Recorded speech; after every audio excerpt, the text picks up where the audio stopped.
ছেলেকে ছড়িয়ে দিয়েছে।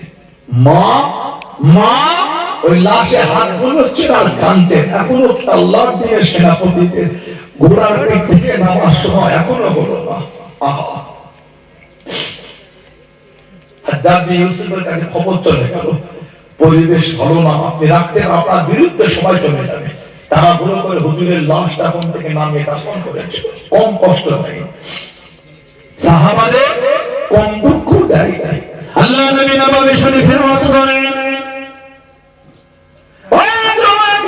আল্লাহ নবী সাহাবাদের বায়াত করেন, আল্লাহ নবী ওয়াজটাকে থামিয়ে দেন। আল্লাহ নবী সাল্লাল্লাহু আলাইহি ওয়াসাল্লামের নূরের চক্ষু মুবারক থেকে টপ করে পানিটা গড়িয়ে গড়িয়ে চলে যায়। আল্লাহ নবী কানে, আল্লাহ নবী জানিয়ে দেন, আল্লাহ নবী শুনিয়ে দেন, ও সাহাবা, আমি নবী আমার খোবাব ইবনে আদি রাদিয়াল্লাহু তাআলা তাকে শহীদ করে দিল, তাকে শহীদ করে দিল। আমার খোবাব ইবনে আদি রাদিয়াল্লাহু তাআলা তাকে শহীদ করে দিয়ে মাথাটা নিচে দিয়ে পাথরকে উপর দিকে ঝুলিয়ে দিয়েছে। ও বাবা সাহাবা, তোমাদের মধ্যে কেউ কি আছে বাবা? তোমাদের মধ্যে কেউ কি আছে বাবা?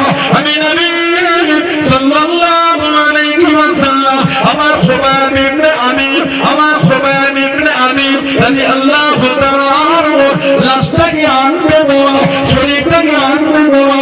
আমি নবী আমার কাছে কেঁদে কেঁদে জবাব দিয়েছিল, ইয়া রাসূলুল্লাহ হাবিবাল্লাহ, ইয়া রাসূলুল্লাহ হাবিবাল্লাহ, আল্লাহ পাকের নবী সাল্লাল্লাহু আলাইহি ওয়াসাল্লাম আপনি আমার জন্য দোয়া করেন, আপনি আমার জন্য দোয়া করেন। আমার মাথার খুলিতে জানো কাফেররা সালাম না পান করে না, কাফেররা সালাম না পান করে না। আল্লাহ নবী চম্পারা পানিতে জানিয়ে দেন, তোমাদের মধ্যে কেউ কি আছে বাবা? তোমাদের মধ্যে কেউ কি আছে বাবা?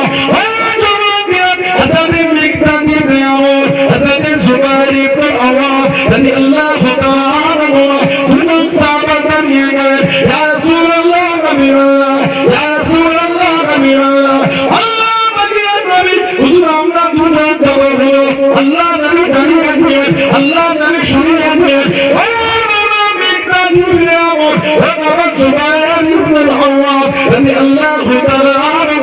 আমি নবী আমার খোবাবকে ঝুলিয়ে দে, লাশটাকে পাহারা দিচ্ছে বাবা। তুমি কি যাবে বাবা? তুমি কি আনতে পারবে বাবা?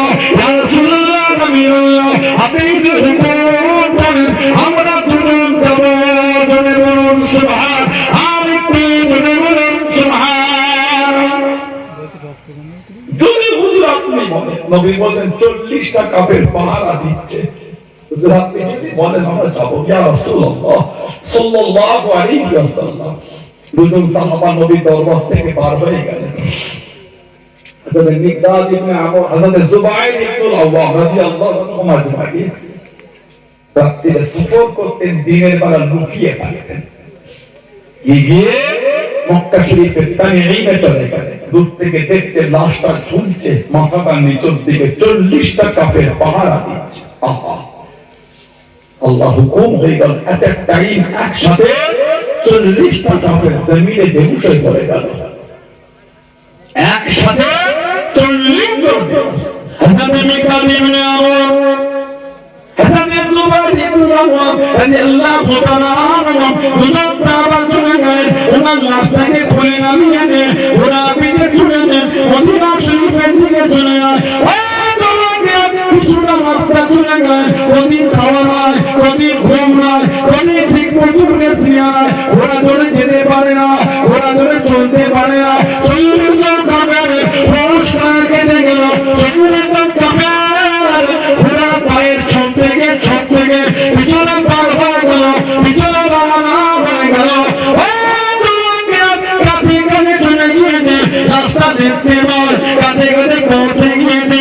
আল্লাহ নবী নামাজ শরীফের আওয়াজ করা, হযরত মিকদাদ ইবনে আমর, হযরত জুবাইর ইবনে আওয়াম রাদিয়াল্লাহু তাআলা কানেতে পৌঁছে গেল।